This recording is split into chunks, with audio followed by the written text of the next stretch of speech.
Hi, I'm Joanne and welcome back to Crafting with Confidence. Today we're going to finish off this quilt that we created the top for in my last video. As you'll recall, the inspiration for this quilt top came from this handy little book by Donna Robertson from Tyler, Texas, who shows simple instructions about how to make a quilt top with just 3 yards or meters of fabric. We followed her easy directions and created this lovely It's a Snap pattern. Now I'm going to walk you through how to create the quilt sandwich. That's these 3 layers, the top, the batting in the middle, and the bottom. After that, we're going to pin and machine quilt this project, and then we'll bind it off to create that wonderful finished look. Let's get started. When I measured the finished quilt top, I discovered it was about 44 inches wide. For the backing, I sewed together 2 50-inch width of fabric pieces of soft teal-colored flannel, and I spread them out on the floor. I then placed the quilt top over it so I could know where to trim the top edge, leaving plenty of margin all around. Next, I took some quilt batting, set the quilt top aside, and carefully smoothed a layer of batting over top of the teal backing. Then I trimmed the batting, making sure it was a bit smaller than the flannel backing, but also a bit bigger than the quilt. And there's the quilt sandwich, ready to be sewn together. I'll bet you can guess why some people don't really love the final assembly part of quilting. As you may have realized, you need a big space to put these layers together, which is why I use the floor. There's really no table big enough to do this. Some quilters create beautiful tops and then tuck them away, hesitant to do this last part. But to me, that's kind of like stirring up a delicious cake batter and not baking it, or writing a novel and just shoving it in the drawer. It's definitely better to finish what we've started. Now I'm going to carefully pin together all 3 layers of the quilt sandwich, making sure I smooth out my fabric after each pin. This process is a bit time-consuming, but very important to keep the quilt from puckering while we're sewing it.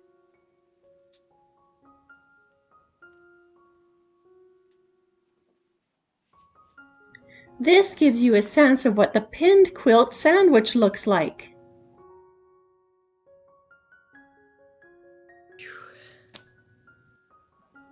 Now I'm almost ready to start sewing or quilting my project. I've decided that I'll be sewing or stitching in the ditch, as we say, around each colored shape, starting in the middle of my quilt and working outwards.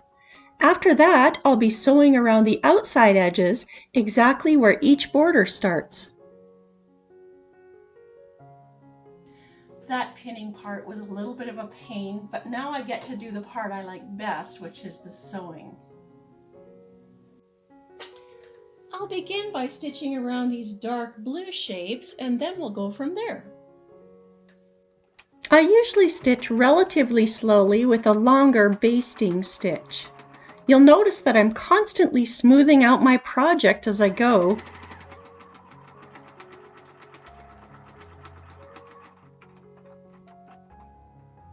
When I come to a corner, I need to lift up the machine foot and pivot my quilt in the right direction before I put it down again for more stitching. You can see why all those pins were so important. A glance at the back side shows the stitching I've just completed in the middle of the quilt. Now that I've outlined these middle dark blue shapes, I'm going to work my way diagonally around the remaining purple and dark blue shapes. By the way, always make sure your bobbin has enough thread in it. There's nothing worse than getting all the way around the quilt and you realize there was no thread on the bottom. Phew, I changed out of my turtleneck shirt as I was getting warm working with all these layers of fabric. It's a bit of an effort to keep all that material smooth as I sew. You know, I've been really inspired by Donna Robertson's 3-yard quilt top ideas. In fact, I'd love to take a road trip to see her store in Tyler, Texas sometime. So I checked out a route on Google Maps and saw it was 4,000 kilometers from my home to Tyler, Texas. That's a mere 2,500 miles. We Canadians are used to driving super long distances, but maybe this will have to wait until I retire. Which is actually only a few months away. Then I'll be spending more time in these kinds of places. As I continue with this sewing, I can certainly understand why many quilters hire this part out to someone with a long arm quilting machine. However, I enjoy the sewing process and make sure to gradually remove the pins as I go. One should never hurry either. I had to pick out and redo a few little puckered sections like this after rushing in places. Here on the back of the quilt you can see the nice design starting to pop out. Next, I'll carefully trim the excess bottom fabric and batting off the edges of the project in preparation for binding it. And here I've sewed together and then pressed the long purple binding strips end to end, finishing off one end of it, and have started pinning the binding on. This will be sewn with a scant 1/4 inch seam as seen here.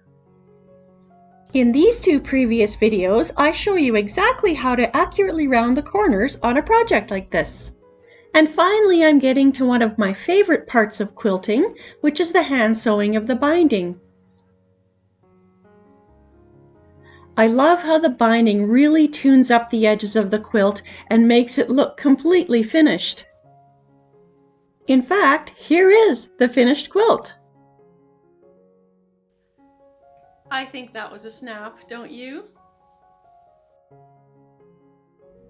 Thanks so much for joining me today to finish off our It's a Snap quilting project. And please join me again sometime soon at Crafting with Confidence.